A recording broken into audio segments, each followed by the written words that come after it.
அஸ்ஸலாமு அலைக்கும். இன்னைக்கு ஒரு சின்ன சட்டம் மட்டும் பார்க்கலாம். சில டைம்ல நீங்க சுக்குனும் இருக்கும், ஷத்தும் இருக்கும். இது ரெண்டுத்துல எது சேர்த்து ஓதலான்னு பார்க்கலாமா? காஃப் தா ஜபர் கத் தா ஜபர் தா இப்படிதான் ஓதணும்.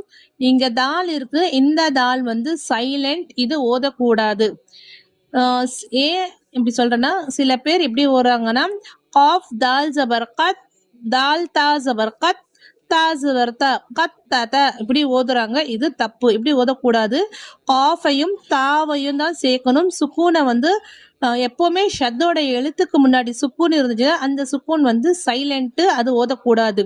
உதாரணத்துக்கு மீம் நூன் ஜேர் மீம் யாலையும் ஷத் இருக்கு. இது எப்படி ஓதுனா மீமையும் யாவையும் தான் சேர்க்கணும், நூனை வந்து சேர்க்க மீம் யா ஜபர் மை யா பேஷ் யூ மையூ.